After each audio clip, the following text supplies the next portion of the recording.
प्यारे बच्चों, कैसे हैं आप सब? एकदम बढ़िया। तो प्यारे बच्चों, लास्ट की जो वीडियो थी उसमें हमने डिस्कस किया था आपका बाइसेक्टर थ्योरम। और बाइसेक्टर थ्योरम दो तरीके की हमने आपको बताई थी। एक थी हमारी इंटीरियर एंगल बाइसेक्टर थ्योरम, ठीक है, यानी कि अंतः कोण समद्विभाजक प्रमेय। और एक होती है हमारी एक्सटीरियर एंगल बाइसेक्टर थ्योरम, यानी कि बाह्य कोण समद्विभाजक प्रमेय, ठीक है।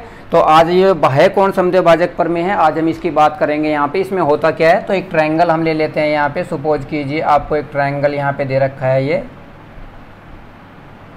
ABC, ये आपको एक ट्रायंगल दे रखा है।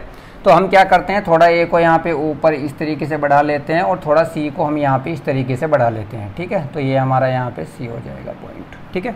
अब क्योंकि बाह्य कोण की बात करी थी, अंतः कोण में हमने क्या किया था, ये वाला जो एंगल था उसे हमने दो भागों में बांटा था, क्योंकि अंतः कोण प्रमेय की बात कर रहे थे। अब हम बात कर रहे हैं बाह्य कोण। बाह्य कोण कौन सा होगा, देखो ये वाला हमारा बाह्य कोण है यहाँ पे, यदि आप देख पा रहे हैं, ठीक है। तो इसे हमें क्या करना है, दो भागों में बांटना है यहाँ पे। तो दो भागों में कैसे बांट सकते हैं, इस तरीके से हम इसे बांट देते हैं यहाँ पे, ठीक है। तो दो भागों में हमने अंतः कोण में कैसे बांटा था, AD हमने एक रेखा ली थी यहाँ पे, तो AD यहाँ पे हमने एक रेखा यानी कि एक लाइन ले ली है। इसका मतलब क्या है कि जितना एंगल हमारा ये है उतना ही एंगल हमारा ये है, इन दोनों को हम अल्फा अल्फा ले लेते हैं, ठीक है। तो ये हमारी बाह्य कोण समद्विभाजक प्रमेय हो जाएगी। थ्योरम आपकी सेम रहेगी, यानी कि AB और AC दोनों का जो रेशो होगा आपका AB/AC, वो किसके इक्वल होता था, वो होता था हमारा BD, क्योंकि D तो हमारा यहाँ पे है ना, ये जो AD है वही तो दो भागों में बांट रहे हैं यहाँ पे बाह्य एंगल को, ठीक है। तो ये हो जाएगा हमारा BD और फिर हो जाएगा हमारा CD। थ्योरम तो हमारी वही रहेगी जो हमारी अंतः कोण में थी, यानी कि बाह्य कोण के लिए और अंतः कोण के लिए थ्योरम तो आपकी वही रहेगी, लेकिन क्वेश्चन किस टाइप से आएगा एग्जाम में वो थोड़ा सा चेंज हो सकता है, ठीक है। तो क्वेश्चन में यहाँ पे ये ध्यान रखने की जरूरत है कि अंतः कोण में तो ये जो A एंगल है यहाँ पे आपका AD रहेगा, ठीक है। तो आपका ये BD और DC हो जाएगा, ठीक है। अंतः कोण में ये था ना, थोड़ा सा लेके बता देता हूँ मैं आपको, ये हमारा D था। तो ये AB और AC का जो अनुपात है, ये लेफ्ट वाला तो सेम है, यहाँ पे होता है BD और DC, ठीक है। लेकिन बाह्य कोण में क्योंकि AD हमारा यहाँ पे आ चुका है, ठीक है, तो वो क्या हो जाएगा हमारा BD और फिर यहाँ पे CD। समझ पा रहे हो, यानी कि थ्योरम आपकी सेम रहेगी, बस थोड़ा जो क्वेश्चन है उसकी फिगर थोड़ा सा डिफरेंट बनेगी, ठीक है। आई थिंक दोनों में आप डिफ्रेंशिएट कर पा रहे होगे। क्वेश्चन एग्जाम में कैसे आता है, एक त्रिभुज ले लेते हैं। सपोज कीजिए ये आपको दे रखा है, यहाँ पे AB की वैल्यू 30 दे रखी है, जो लाइन है यहाँ पे। AC आपको 25 दे रखा है, ठीक है। और यहाँ पे CD की वैल्यू आपको दे रखी है 15।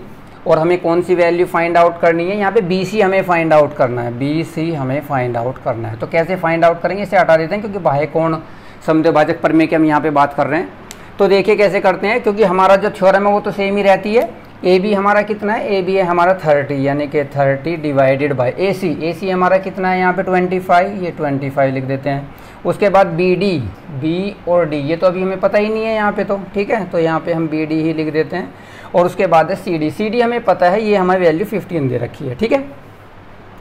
तो क्रॉस मल्टीप्लाई कर लेते हैं। क्रॉस मल्टीप्लाई करते ये 5 से कट कर देते हैं, 5 3 जा 15, 5 5 जा 25, 5 6 जा 30, यानी कि 18, यानी कि BD की वैल्यू 18 आ गई। सभी बच्चे समझ पा रहे होंगे यहाँ पे।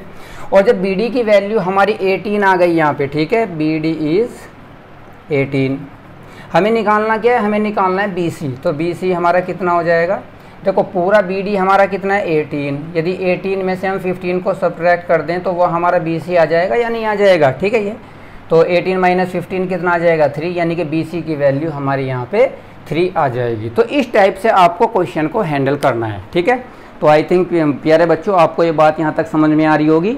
इसी तरह एक्सटीरियर एंगल जो बाइसेक्टर थ्योरम है, इसके बाद एक नोट और कर लीजिए यहाँ पे, यानी कि एक कंसेप्ट है जो नॉर्मली एग्ज़ाम में पूछा जाता है, तो आप सबको पता होना चाहिए कि उस पे बेस पे भी आपका यहाँ का क्वेश्चन आ सकता है। तो देखिए कैसे, यहाँ पे नोट लिख लीजिए आप। उसमें क्या है कि यदि आपको कोई भी एक ट्रायंगल ABC दे रखा है, ये है हमारा ABC, ये हमारा ट्रायंगल ABC है। और इसमें यहाँ पे हमें एक AD दे रखा है, यहाँ पे जो एंगल बाइसेक्टर है, AD हमारा एंगल बाइसेक्टर है, ये हमने ले लिया यहाँ पे AD, ये है हमारा एंगल बाइसेक्टर। क्योंकि देखो पूरा जो एंगल है वो तो A है, तो एंगल बाइसेक्टर का मतलब है ये भी हमारा A/2 है और ये वाला भी, इधर वाला भी A/2 है, ठीक है। इतनी बात समझ में आ रही है।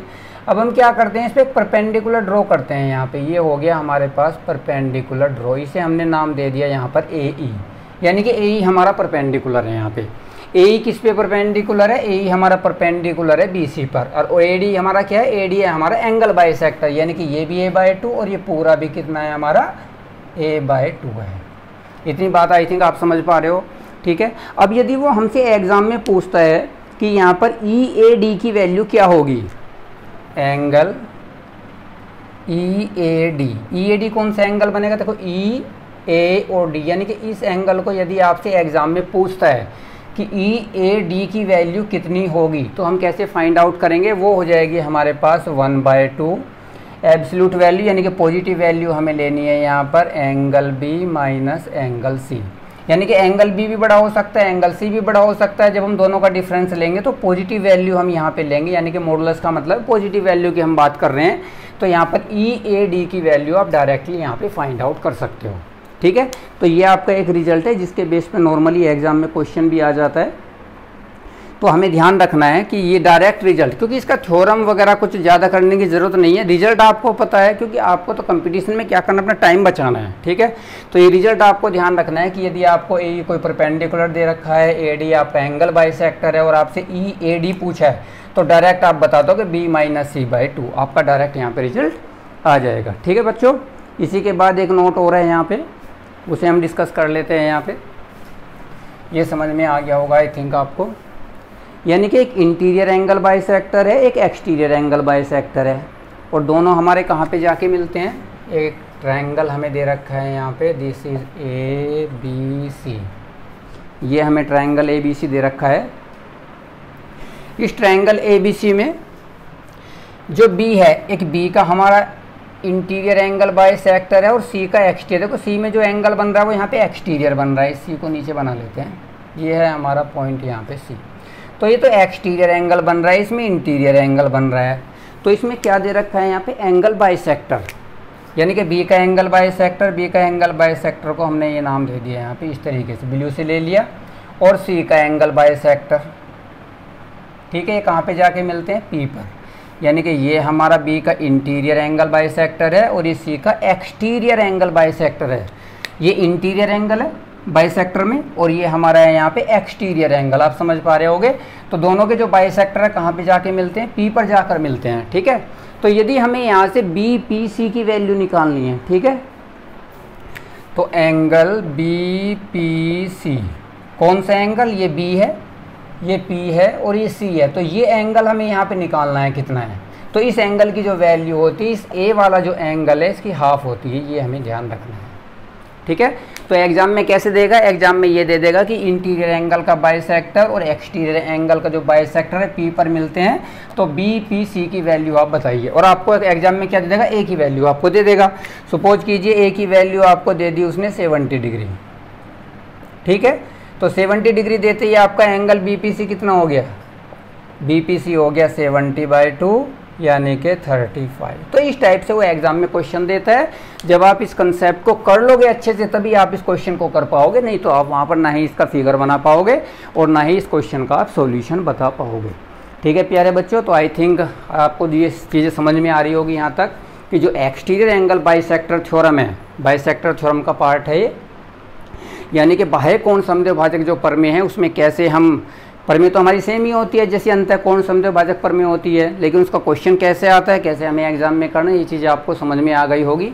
तो यदि आपको ये वीडियो अच्छी लगी है तो इसे शेयर कीजिए अपने फ्रेंड्स के साथ, ठीक है, उसे लाइक कीजिए और हमारे चैनल को सब्सक्राइब कीजिए, जिससे कि आगे इसी टाइप की वीडियोज़ हम आपके लिए बनाते रहें, ठीक है। तो प्यारे बच्चों, अगली वीडियो में फिर मिलते हैं आपसे, तब तक के लिए टेक केयर।